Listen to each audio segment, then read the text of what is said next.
Hello, welcome. I am Ann Bocock, and this is Between the Covers. This is the WXEL Book Club, and we also want to thank our partner, Murder on the Beach Mystery Bookstore in Delray Beach. Thank you all for coming here today. I'm very glad to see every one of you here at the WXEL studios, and especially because you are in for a treat today. Deborah Sharp is here. Thank you. A well-deserved hand. Like the main character in her Mace Bauer mysteries, Deborah Sharp is a Florida native. She's also a former longtime reporter for USA Today. She covered all kinds of stories, murders, hurricanes, all the evil and destruction that one reporter can handle. Thankfully for all of us, Deborah decided to trade writing those gruesome news stories to writing fiction, specifically the very sweet, very funny Mace Bauer mystery series that is set in Florida. She's also written other short fiction and essays that have appeared nationally. You may have heard her commentaries on NPR, and you may have seen her on television. She's been on the Today Show numerous times. And you might ask, how does that happen? Unless you have the #1 bestseller on the New York Times bestseller list. She'll tell you herself, it doesn't hurt if you sleep with the right guy. Okay, she's been married for more than 20 years to NBC reporter Carrie Sanders. Welcome. Thank you. It's great to be here. In the intro, I said that the stories were sweet and they were funny. They also have evildoers. There is always a murder, but they're humorous. And they're humorous in this way that, to me, only happens with Southern writers. Can you talk about that? Well, yeah, it's funny that I hope they are humorous. I hope they're humorous. I like to write about murder, except it always happens in the first chapter. Nobody gets autopsied in my books. You know, there's not like gruesome things happening. It's all off stage, and then the characters take over. And I do think that Southern writers have kind of a flair for these quirky, offbeat things that happen, and particularly here in Florida. Everybody who lives here knows that this state, you don't have to make this stuff up. It's as crazy as it comes. It's Florida. It happens. That's all you here. have to say. Who was the first character? Was it Mace or was it Mama? The one you created first in your head. Well, I have to say, in my head, the Mama character came first. And I had a very wise editor who said to me, a little bit of that Mama character goes a long way, because she can really drive everybody crazy. So we needed a straight man or a straight woman. So that became the middle daughter, Mace. And so the Mama character is the title character. She thinks she's the main character, but the Mace Bauer character is actually the main character. She's the narrator, and everything kind of happens through her eyes. You know, I think that I identify with the conflicting sister personalities. Now, in the books, if you've read them, there are 3 sisters. Mace is the middle sister.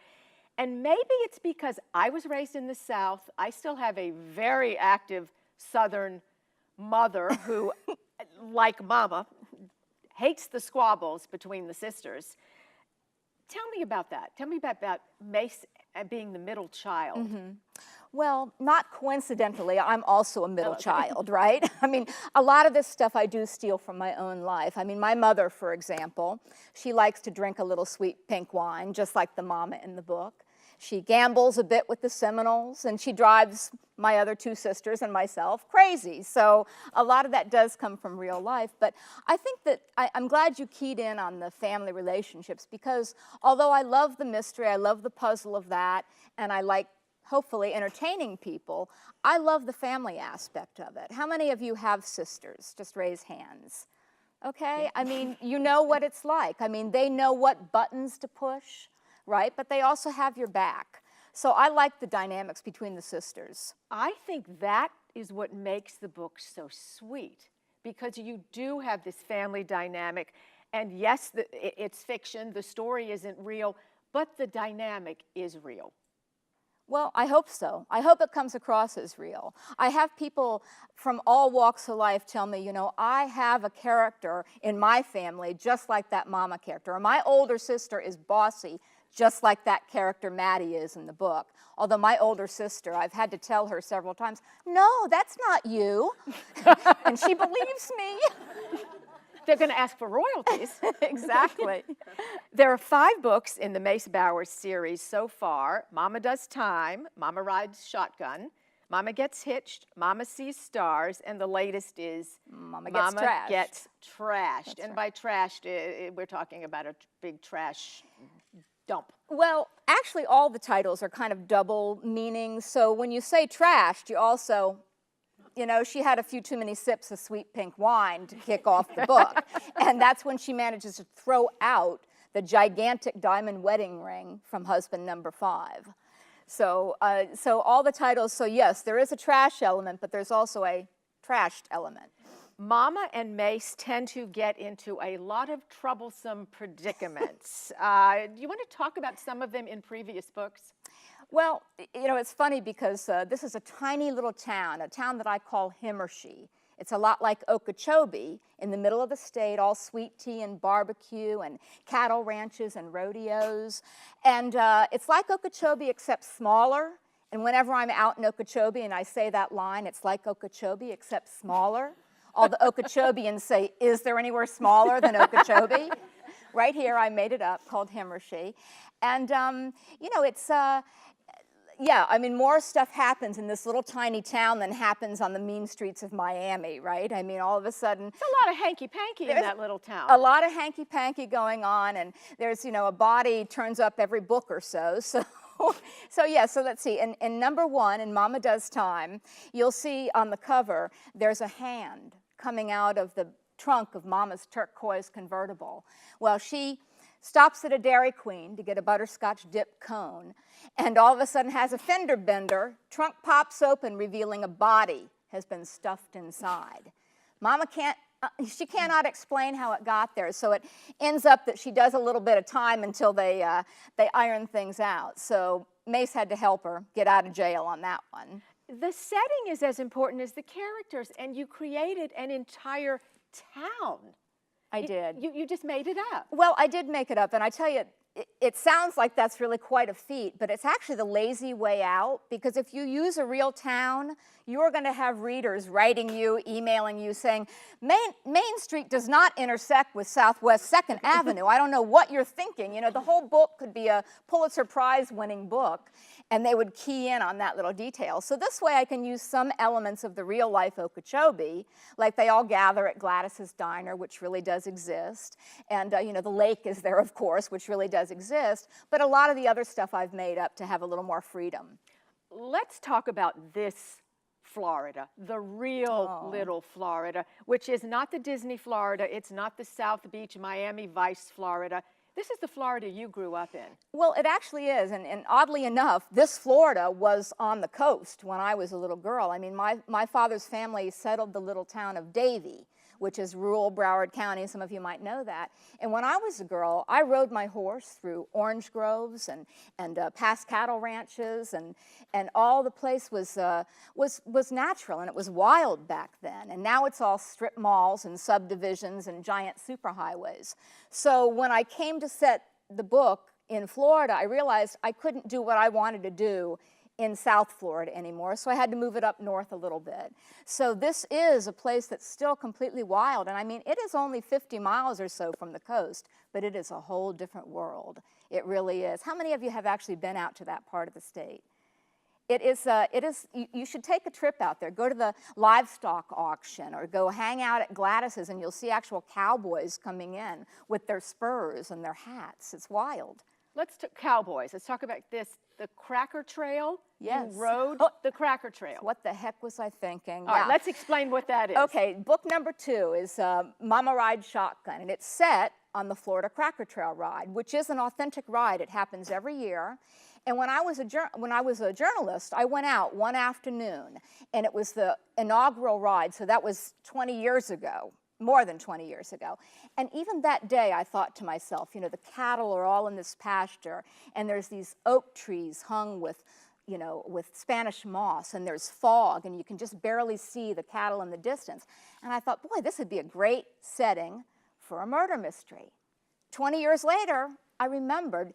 And so then I thought, well, maybe I should go out, you know, and revisit the Cracker Trail ride. Probably could have done it in 2 days to get the color.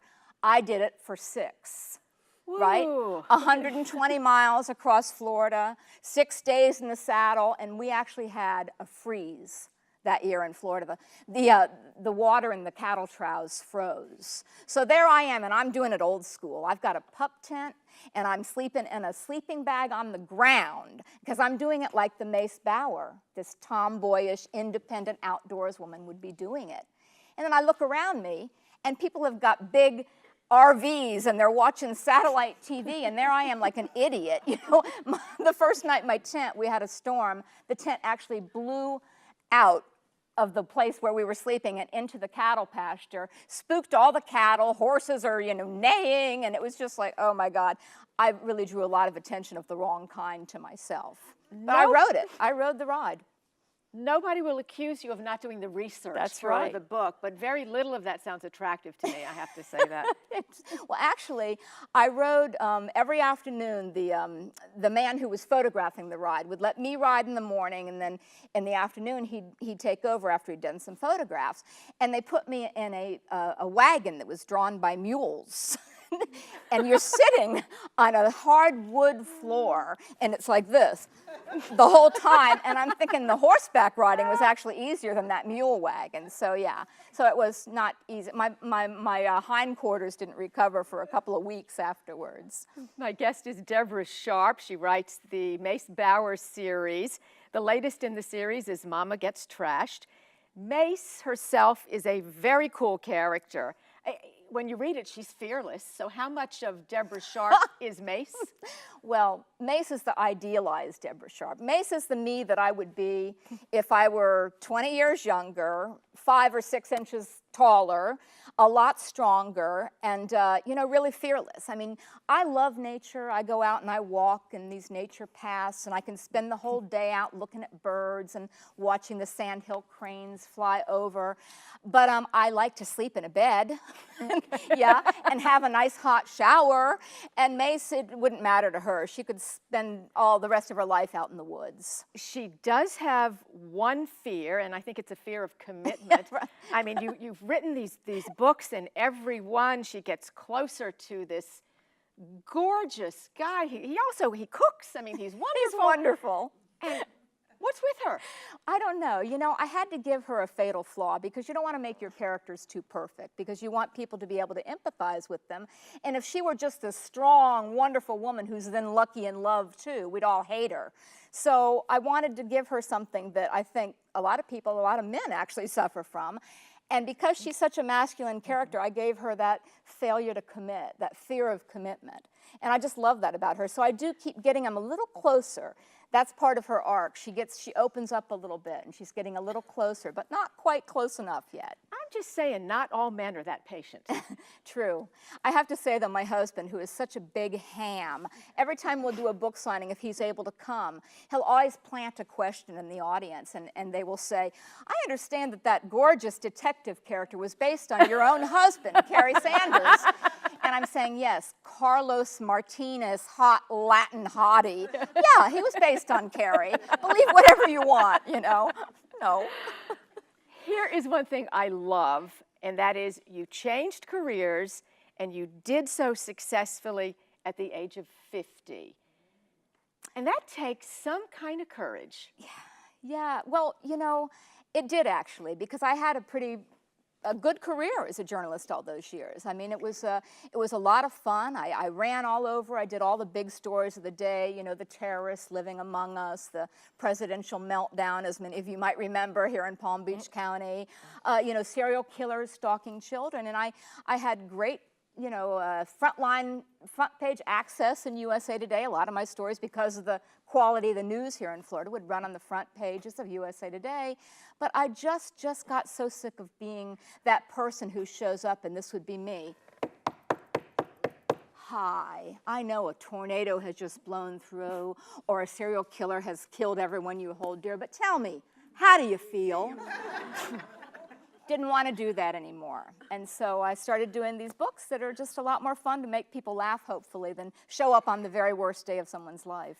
There's one thing about being a reporter, and that is you don't bury the lead. But when you're writing a novel, you can't just put it all out there in the first page. I tell you, I had a lot to learn, particularly having worked for USA Today, the home of the investigative paragraph, right? I mean, everything goes, you know, because it often gets cut right from the bottom. So you put everything that's important in that lead paragraph. I had to learn that not only do you not put it in the lead paragraph, you don't even put it in the first chapter. So my very first book, the first chapter was 1.5 pages. I had to learn a little bit about how to, you know, stretch it out a little bit. And that was, I think, maybe a little overconfident when I began, because I'm like, I've been a professional writer forever. How hard could it be? But it was actually hard, and I took a lot of writing classes, went to conferences, and learned how to become a fiction writer. It's a very different thing. Do you always, and this is going to be a terrible question, do you always know where you're going? Well, no, actually, that's a good question, because, you know, they call it, are you a seat of your pantser or are you a plotter? So pantsers or plotters.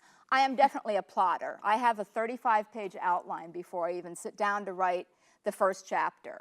So I do know where I'm going. I let my characters kind of take some detours. In fact, in the first couple books, I changed the murderer like 2 or 3 times before the end of the book. But fortunately, as a mystery writer, these kind of mysteries, you lay enough red herrings, enough fake clues that it really could be anybody. So then I would just have to kind of pump up a little bit of a plot here and there. But yeah, I mean, I like to have the outline. I like to know where I'm going, but there are detours allowed. We've talked about your husband a little bit, so I think everybody wants to know, how did you meet? We met on a story, of course. My husband is 7 years younger than me. So when I first met him, we were out covering a freeze. Now, we used to work over in the Fort Myers area, and there's a lot of winter vegetable crops being grown in the middle of the state, the Immokalee area. And so we were sent out to cover a freeze, because it's a big deal with that whole winter vegetable crop. If we happen to have a rare freeze, it all dies, and the farmers lose a lot of money.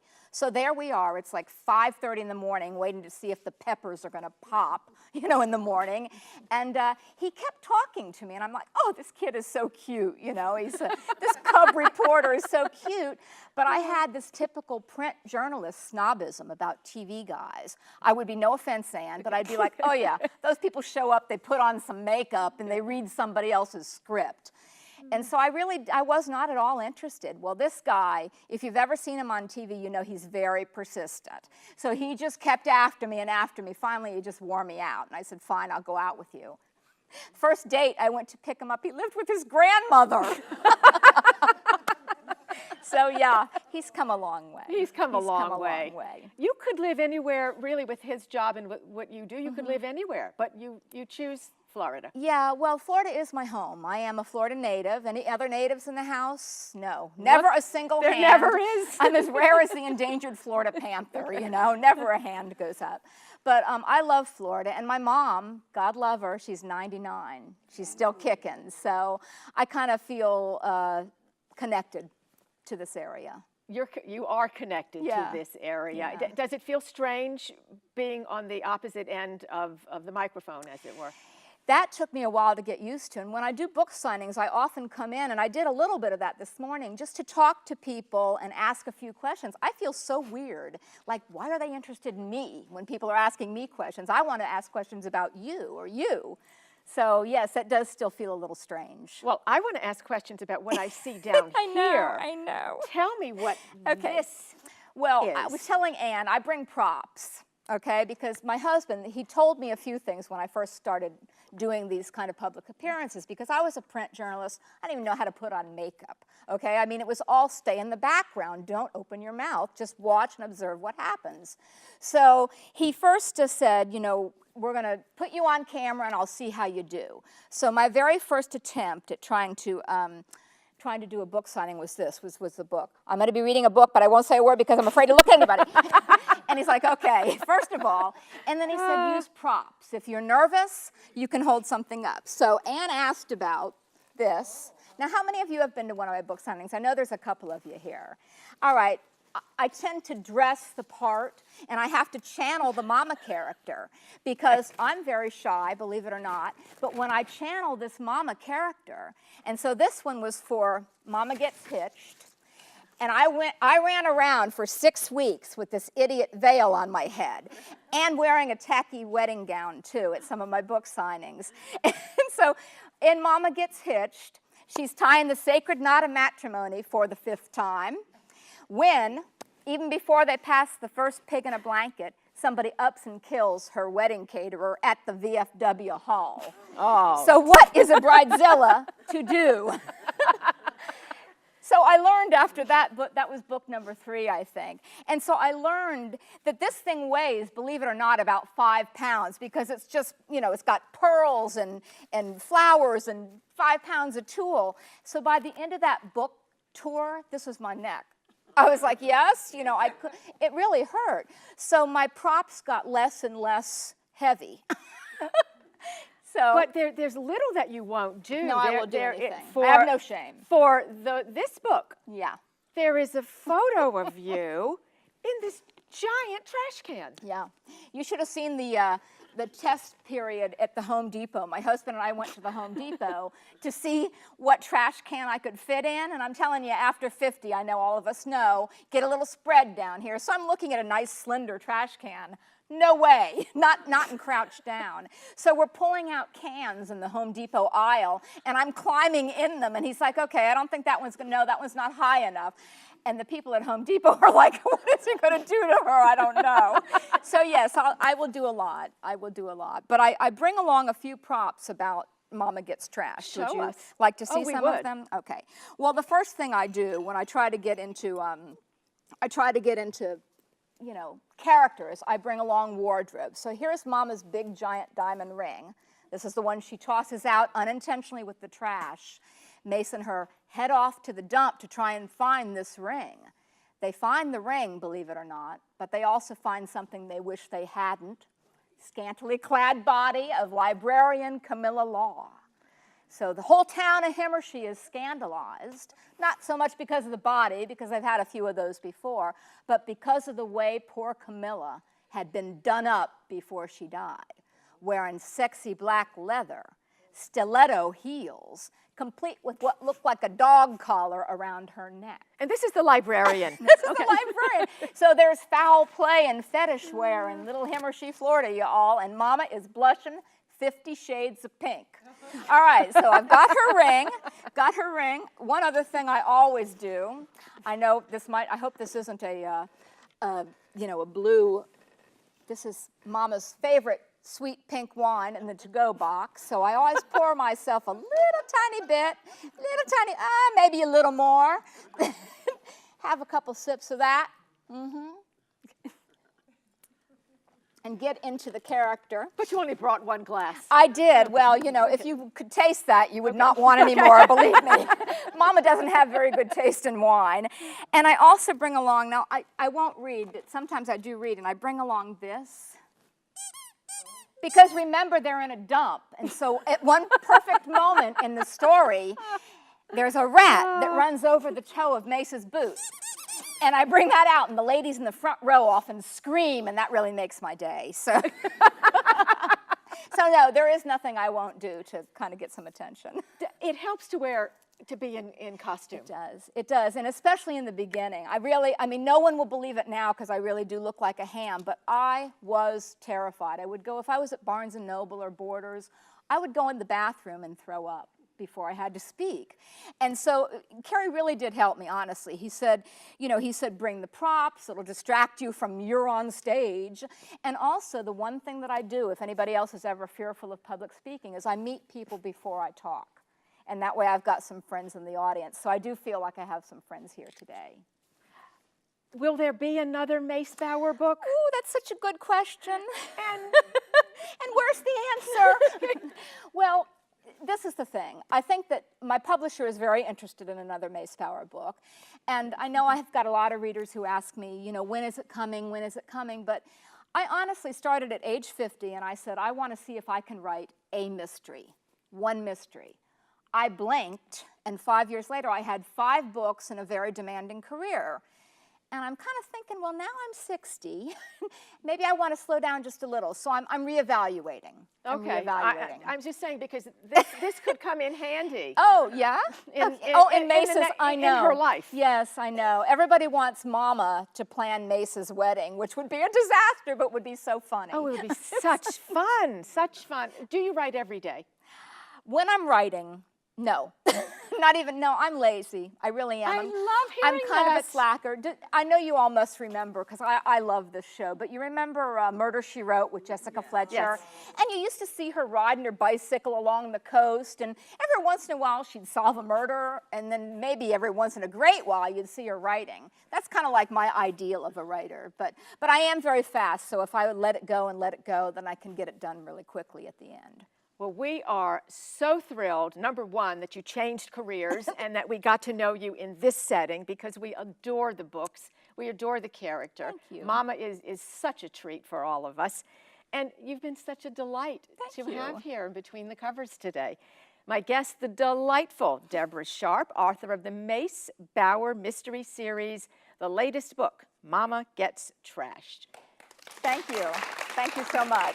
This has been Between the Covers, the WXEL Book Club, presented by WXEL and Murder on the Beach Mystery Bookstore in Delray Beach. I'm Ann Bocock. I want to thank all of you for joining us today.